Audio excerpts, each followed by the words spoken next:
So today our purpose of our meeting today is to review collaboration here at Mayflower Elementary School. My name is Lori Cole and I'm your resource teacher here. First of all, we want to review some school district facts. This is Mayflower Schools. We're part of the Mayflower School District and we are located in Mayflower, Arkansas. Last year we had 1,048 students in our pre-K through 12th grade programs. We have 3 schools within our district. Mayflower Elementary School houses our preschool through 4th grade, and last year we had 347 students. Mayflower Middle School houses our 5th through 8th grade students, and we have 338 middle school students. And Mayflower High School houses our 9th through 12th grade, and we had 363 students last year. So one of the first things that we want to talk about when we're talking about collaboration is we want to talk about the many myths that there are. There are lots of misunderstandings about what collaboration is, and we're going to try to clear up some of those on the next slide whenever I share the definition of collaboration with you. So some of these many misunderstandings about collaboration. At my school, we really believe in collaboration. We talk all the time. Well, talking is part of collaboration, but it is not all there is to collaboration. I'm talking right now, and this really isn't a collaborative relationship that we're having right now. Collaborate, co-teach, I thought those were 2 terms for the same thing. Well, collaboration and co-teaching are 2 totally different things. It requires collaboration to co-teach. So I understand where that misunderstanding comes from, but they are 2 totally separate things. Collaboration, yes, we have required meetings every week. Again, because of what we're going to discuss on the next slide, just meeting every week with each other is not a collaborative relationship. It's not collaboration. We collaborate with parents. We try to be really clear in our expectations for parent participation. Again, this is a one-sided collaboration, so it's not really a collaboration. The parents are told kind of how they're going to participate and what our expectations are of them, and that's not really what a collaboration is. Then collaboration is what you do outside of class. Co-teaching is what you do in the class. Well, both of those things happen in the class, and so we want to talk about that on this next slide. So I want to talk a little bit about the definition of collaboration. It's interpersonal collaboration is a style for direct interaction between at least 2 co-equal parties voluntarily engaged in shared decision making as they work toward a common goal. So I want to talk about this style for a little bit. Collaboration isn't a thing we do, it's a way that we communicate with each other. It's a style. So some people are very direct communicators. Some people are very collaborative communicators. And so this is a style. And a style can't be mandated. It's how you communicate. And so there are certain skills that we have to get used to doing when we collaborate to make it the style. Okay? Co-equal. So in this instance, it doesn't necessarily mean that teachers can only meet with teachers and admin can only meet with admin and paraprofessionals can only meet with paraprofessionals. Co-equal means that we have the same amount of power. So my ideas are going to be listened to and considered valid, as well as her ideas are going to be listened to, as well as Sarah's ideas are going to be listened to and considered. So it's not that I come to this meeting and we know that we don't have any input, okay? All of the ideas are going to have equal power. They have equal ability that we would implement those. And we all have the same power to be able to approve and make decisions. So it's not that we all go to this meeting and we know that Lori's going to make all the decisions, so nobody's saying anything because it doesn't matter what anybody says. Lori makes all the decisions. That is not a co-equal party. That is Lori's meeting, and that's not considered collaboration. So voluntarily engaged. we are told that we need to have collaborative team meetings, which we're going to talk about in the kinds of teams that meet here at Mayflower Elementary School. But what that means is that we want to participate in those meetings. We voluntarily engage in those. It's mandated for us to be there, but we share our ideas. We share our opinions. We engage in the process of collaboration, and we do that because we know that the end product of engaging within this collaboration is that it's better for our students and it's better for our school. So shared decision making, this kind of goes back to that co-equal parties. No one's in total charge. We talk about, we lay out the data, we lay out whatever we're looking at, and then we share our ideas, and then we share the decision making, so that maybe if it's not my idea, I might think that's a great idea. I'm sharing in that decision making. Okay, it's not someone's coming in and saying you're going to do it this way. And then we have to work towards a common goal. So we have to decide what it is that we're working for and working towards. And then if we're all on the same page, and sometimes that's hard to get everybody on the same page because we think there is a stronger issue or a bigger issue or a bigger problem that we need to be working on. And so this common goal helps make all of these things fall into place. So here at Mayflower Elementary School, we have an IEP team, that's an individualized education program team. We have a response to intervention team. We have grade level teams, we have professional learning committees, and we have a building leadership team. So first of all, the IEP team.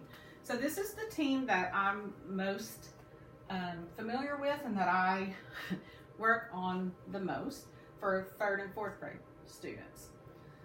So this IEP team, the purpose is for us collaboratively to design an education plan that meets the unique needs of every child with a disability. So we have some participants that are required by law. IDEA law lays all of this out for us. Okay, so the parents must be notified. They must be able to participate. The SPED teacher, so it depends on what grade. K, 1st and 2nd, that's Miss Browse. I do 3rd and 4th. If they only receive speech and language, then that would be Miss Stevens or Miss Hahn would be the SPED teacher here. The general education teacher, that would be whoever's homeroom they're in for 4th grade, and it would be whatever class that they're in, that they're assigned to for kindergarten through 3rd grade, because you don't change classes in those grades. The local education agency representative, that's the LEA. Here at Mayflower Elementary School, the LEA is usually our assistant principal or our principal. Sometimes something might come up in the office. So on our notice of conference notice that we send out, the special education teacher is listed as well, because we can serve in that role. The individual to interpret instructional implications of evaluation results. We'll talk about who that can be here, but these participants must be invited. All right, so there are some roles that you have as general education teachers. There are some roles that we expect the parents to fulfill. There are some roles the special education teacher fulfills. So parents, they must be an active member of the team. It can't be that we just fill out the paperwork, send it home, ask them to sign it. In some instances, that's okay with them. They're happy. They don't want to come. They can't come. But we still need their input. Okay. So we want input on functioning and needs that they see at home and outside of the school. It's really important that we have that eye outside of the school that tells us what's happening with our kids and what their needs are. They also share with us their students' health, their developmental history, their social history. When you start listening to some of the stories that the parents tell about how they ended up living in Mayflower or why they're living with their mom instead of their dad, we begin to see a lot of issues that could be leading to some of the disabilities that our kids have. They need to share any other relevant information, and they provide information on students' preferences, because we all know that if we can work within our students' preferences, then they are more engaged. So the special ed teacher, that is the case manager. So it's whoever holds the file for that student, and they're the meeting facilitator. So they introduce the team members and their roles, and they develop, review, and revise areas within the IEP. So we're looking at behavioral goals maybe, or behavioral interventions. We're looking at different strategies. We're looking at the any necessary assistive technology or anything that they need. We encourage parents to participate in the IEP process. It's so important to get that parent buy-in, and for them to share what they know, and for them to share the goals that they have for their kids as well, and what they think their students should be doing here at school. It's important to document any parent concerns along with the response that the team had. What we said. We also need to be sure we know anything that we need to follow up on. And we need to talk about the information on assessment, both evaluative information from the beginning when we place students or don't place students based on their evaluations, but we also need to talk about those classroom-based assessments. Gen Ed teachers, you have a very important role in this IEP meeting, and I think sometimes y'all don't feel like you have a really important role, but you have a very, very important role. Part of that is to provide information. You know, we see your kids a short amount of time a day. You're with them often, much longer than we are, and we need to know their academic, physical, behavioral, and social functioning. We need to know their strengths as well as any concerns you have regarding deficits. Every kid has strengths, and we need sometimes for you to help us generate those strengths. We need to know what the academic and non-academic expectations are at your grade level. We don't teach your grade level, and so we need to know, and parents need to hear from you, what are their typical peers able to do? What are they expected to be able to do? That helps parents. We need you to provide data for us, and samples of work are always appreciated, of what they're currently able to do, so that we can look at what should they be able to do, what are they actually doing, and then help us develop educational strategies. You do a lot of things in your classroom, and you all bring a different set of experience to the table, and that is a vital piece of information for us. So also being able to collaborate to help us develop that IEP. The LEA, this is the administrative designee, so this can be the assistant principal or the special education teacher, and they basically are there to make sure the meeting goes as it's supposed to be going, and that they're able to say what the building can provide, what resources we have in the building, what expertise that is available in the building that could lend itself to this particular student's IEP. And then the individual to interpret instructional implications.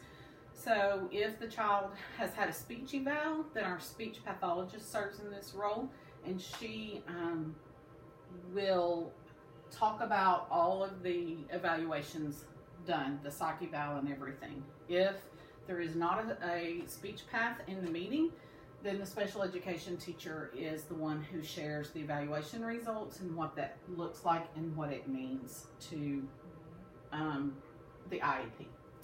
Okay, our RTI team. This team meets once a month. It's the building RTI team, and its purpose is to track students, to find out there are students who aren't performing well, and so this is to help the Gen Ed teachers design interventions and help see if those interventions will work help the teacher track those interventions, progress monitor those interventions, and continue to help the teacher with those ideas to help a student who's not struggling. Okay? The building administrator, the literacy specialist, the school counselor, a selected special education teacher currently in our building, it's the speech pathologist, the school nurse as appropriate. You don't need the school nurse at every meeting, but for example, last year we had a kid who had cerebral palsy, and so we needed her. He went through the RTI process first, and she needed to be part of the RTI team so that she could give some recommendations regarding his health and when he needed to be pulled out for his was more respiratory. Classroom teacher for the student being discussed. So all of those come. So the building principal is the one who develops the agenda, and she oversees our meeting and she facilitates it and makes it work. The building assistant principal, she's the one who gives our data. She also talks about not only she's the one who talks about our ACT Aspire data and our MAPS interim reports, and she also helps with behavioral data and social data. The literacy specialist, she's the one who helps collect the data on the different building level assessments we do, like the directed reading assessment, the DRA, the DIBELS for fluency, and so she helps present that data as well.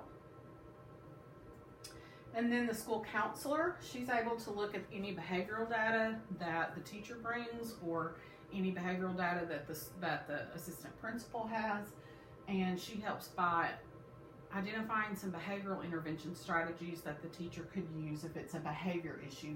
Also, she's able to refer to community assets, to community resources. Our speech path is the special education teacher right now who's on this committee.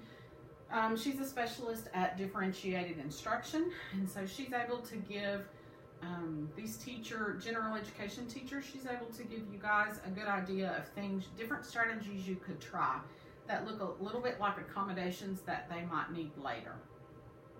And then the classroom teacher, we need you to bring your RTI folder, which is full of data and strategies that you've already tried and the data that shows whether they worked or didn't work. All right, the grade level teams, you guys meet 2 times a week with your grade level to plan for instructional planning and curriculum. All teachers of the grade level meet together, and you have the building leadership. Your building leadership team representative is the one who facilitates this meeting. The reporter keeps minutes, and there's a required form that gets filled out and then posted in Google Docs for the administrators at the end of the meeting. So the purpose of the PLC team, this is an in-depth study team, and the building administration, this is where we do our work of the goal that they have established for our building for the year. So sometimes it's a literacy goal, sometimes it's just a collaboration goal, sometimes it's a math goal, and so whatever initiative it is that they've come up with based on their view of data is this PLC team. So we meet in grade level PLCs, and the SPED team each chooses a team that meets during their planning time. It meets 1 time a month, and the building principal is there, the assistant principal, the literacy specialist, and the grade level teams. So the building level principal develops the agenda. We always have an agenda when we go to this meeting, and facilitates the meeting. The building assistant principal is the timekeeper. The literacy specialist takes minutes, and the grade level teams, we are given an assignment, some materials to prepare before we come to the meeting every time. We're supposed to bring any artifacts that are requested by our principals, and we are requested to participate fully. So the building leadership team, the BLT team, the first time I was on that, I was like, BLT? But they didn't serve BLTs. I was a little disappointed. So the purpose is for our BLT team, they meet once a month with the administrators after school. It's the week before our staff meeting usually. And they serve as a voice for our colleagues. So the people who serve on that rotate through the grade levels. There's 1 per grade level. And they rotate through alphabetical order every year so that every member of a grade level gets to participate in the building level team meeting. So the building administrators set the agenda and facilitate the meeting, and the literacy specialist keeps minutes of the meeting. And then our representatives go back to the grade level team meetings and share what was shared in the BLT meetings, and gather input often from their team members and send it on to the admin. Okay, so MES, we have several ways that we collaborate with parents, and one of the things that looking at this, I'm not sure how much is true collaboration. We read an article in a class I took recently about what true collaboration looks like, and so this would be one area that I would like to work on, at least within my SPED kids, to look at, am I really collaborating within these activities? So we have PTO, we have Grandparents' Day, excuse me, we have student-led conferences, Fall Festival, Math Science Night, Arts and Literacy Night, Field Day, and we also have an awards assembly at the end of the year. All right. With our parents of children with special needs, we have the IEP, the Evaluation Programming Conferences, which are times that we collaborate. We really collaborate. Student-led conferences, that's when our students and y'all students lead the conferences and the parents come and the student is in charge. And then we need them to provide information to them, on their child's disability and the characteristics of their disability. I was really surprised last year, as that was my first year in a resource position. A lot of our parents don't have any idea about their child's disability, and what that looks like at home, and what the expectations are at school, and how it even affects them at all. And that was kind of sad to me. So that became a big goal of mine. We also provide information on available community resources and strategies to use in the home. I have several of my students had ADHD, and parents were like, what do? I don't know what to do with them at home. And so we tried to provide some strategies for them to use at home. We have a couple of paraprofessionals here at Mayflower Elementary School. They are one-to-one paraprofessionals. That means they are assigned to one student, and we have one para with them. They are assigned to a particular student. They assist them throughout the day. So they assist them in the general education classroom, the activities classroom, at recess, and at lunch. This paraprofessional, the two that we have are under the supervision of the classroom teacher where their student is assigned. They may assist other students in the room as well in a small group, and they may assist the classroom teacher with some clerical duties. Our admin it's not encouraged for the para to do a lot of clerical duties, like running off copies, grading papers, stuffing purple folders to take home.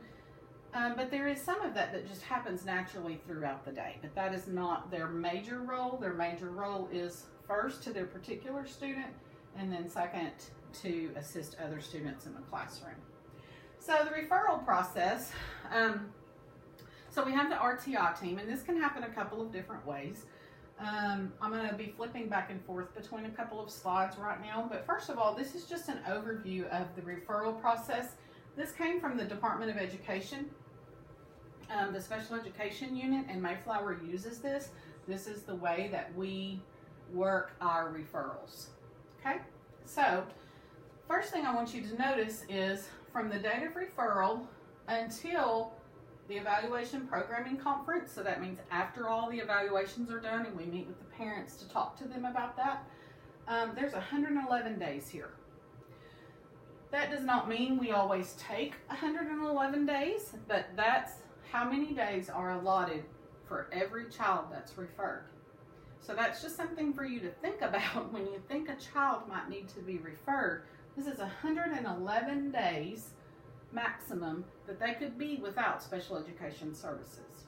So, there's a balancing process between RTI and a balancing process between when should I refer to the RTI. So just keep in mind this timeline, 111 days.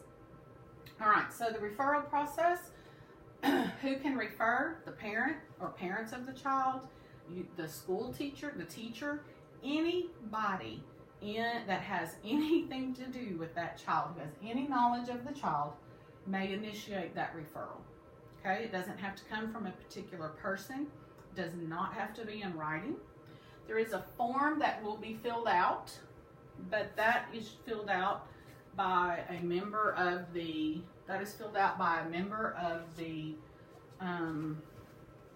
they have to work at the school.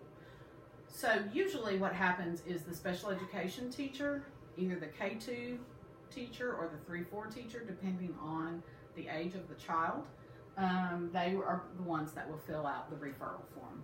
The form has to be signed as well. So this is the process we're talking about here, before here.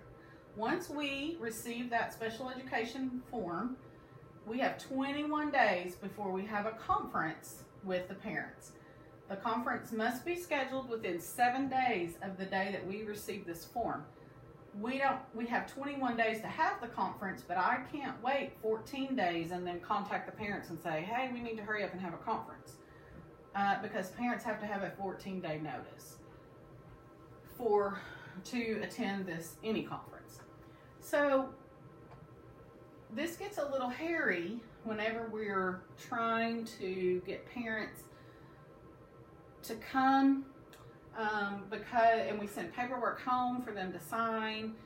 This is where sometimes our timelines get really crunched, and you start seeing us walking around with these petrified looks on our faces. Okay, so we have to schedule a conference within seven days. We have to have that conference within 21 days. Okay, and what will happen at that conference is we're going to look at all the data we have. Okay, they haven't been tested with a psych eval yet. We're going to look at all the data that we have, and we're going to decide, do we want to have a comprehensive psych eval on this student? Do we want to have just bits and pieces? So maybe a student has moved in, they had a psych eval within the last 2 years. We're going to take that piece, but there are some other behaviors we're seeing that we need to have an OT and a PT evaluation.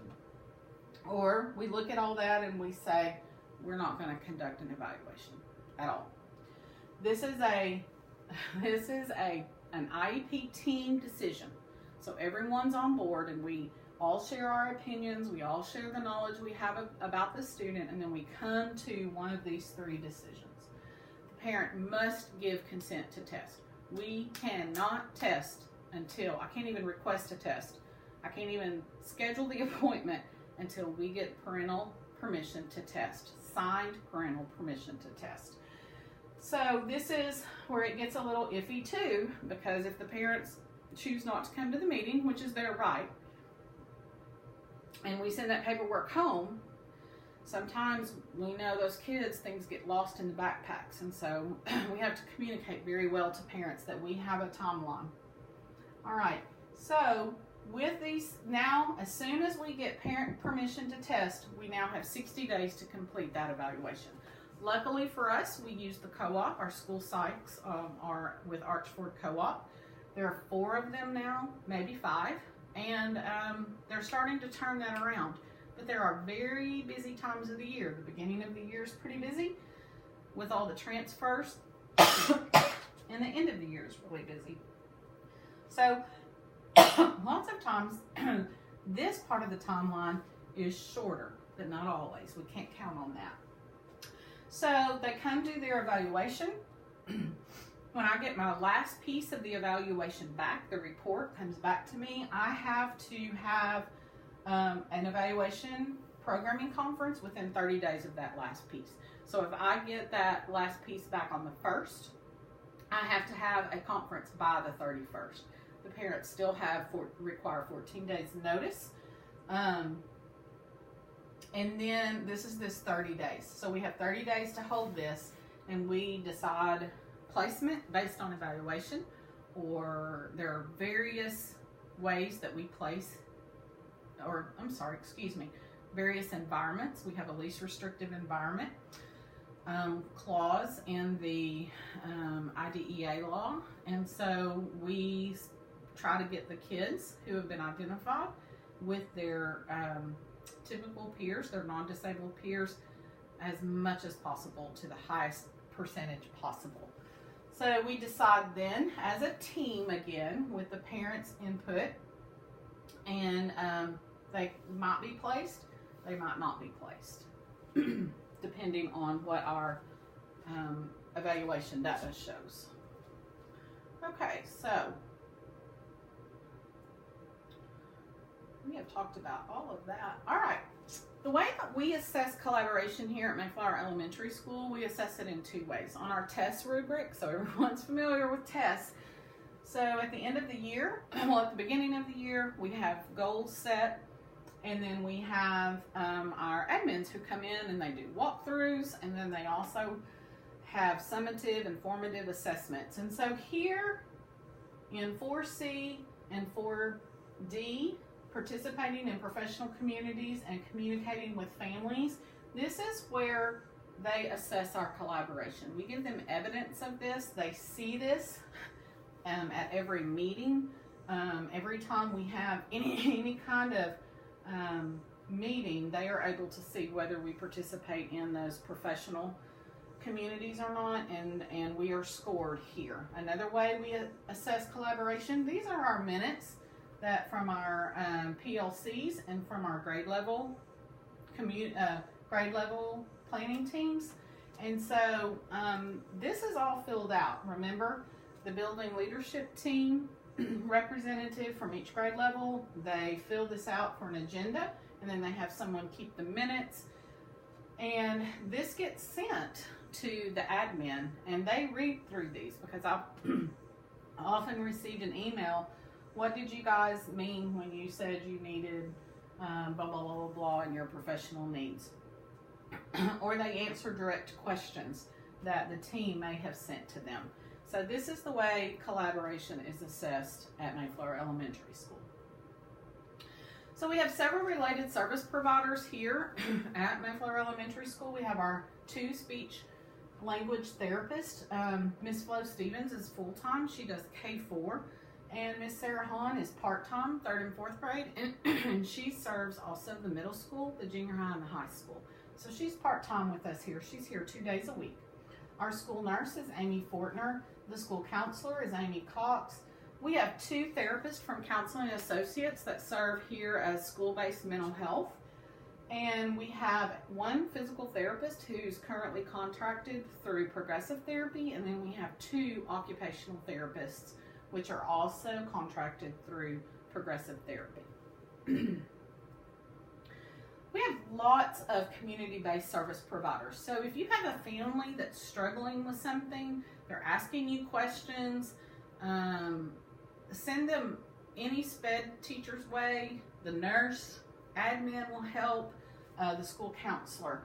So we have in parent advocacy support organizations. For SPED kids, there is a whole parent and family resources page on the special education unit of the Arkansas Department of Education.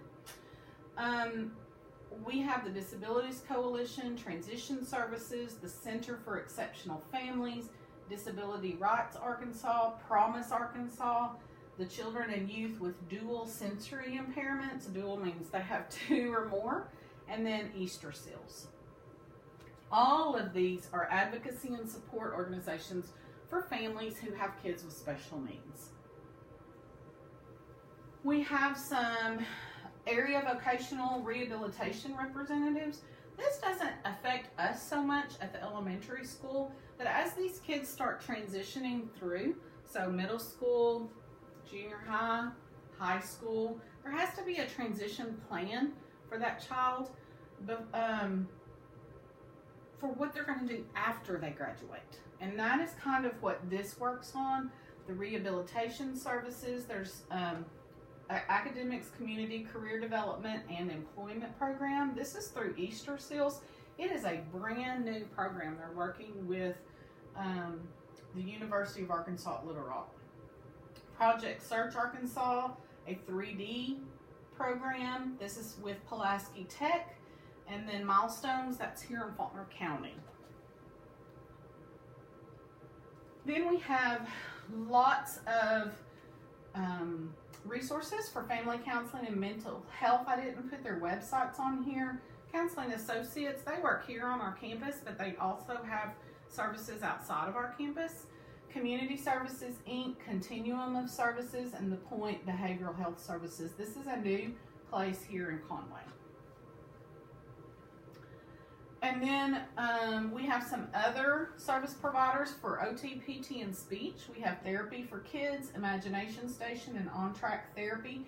They have this Imagination Station. That's a cool place if you have kids who have sensory issues or even without sensory issues. My granddaughter loves to go play there from 0 to the age of 8.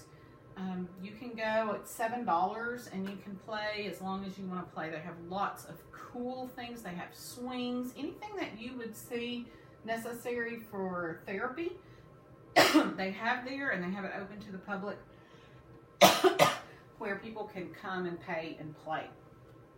Pediatrics Plus also has OT, PT, and speech and progressive therapy. These are the people we currently contract with for our OT and PT services. We have our speech services here. We hire the school district hires their own speech pathologists. All right, IDEA covers birth to 21, and so if you have, and we have a preschool here, so it's important for us to know these services as well. It's important for us to know because we have kids who are having new brothers and sisters all the time, and if we know there's already a need for that particular child, there may end up being a need for the new sibling. And so birth to 3, we have Arkansas has a program called First Connections, and it is birth to 3, and they have to register through DHS, but it's a free program, and they can meet the family places. They can come to the family's home, and they try to help engage the child and teach the child, make sure they're meeting their developmental milestones and doing things to help them do that. So Milestones Early Childhood Program, they have the milestones that we talked about previously for the rehabilitative services, but Milestones Early Childhood Program, and they also do 3 to 5 milestones. They have typically developing children and special needs children, and it's a great place. I'm not throwing anything out there, but my granddaughter went there, and it was an amazing place for students. Pediatrics Plus also has a birth to 3 program, and Access. This Access group is in Little Rock, and they have a birth to 3 program. 3 to 5, if they are here at our preschool, then we contract through Archford Early Childhood Special Education Services, and they have therapists that come out. So they have speech, OT, and PT, and some counseling, and they come out and they work with our preschoolers who have been identified. Milestones, Pediatrics Plus, and Access all also have a 3 to 5 program. Okay, so if you have any questions about the way that we collaborate here at Mayflower Elementary School, or you want to know more about collaboration or any of the special education slides that I shared, if you'll just shoot me an email or stop by my room anytime, I'll be happy to collaborate with you. Thank you so much.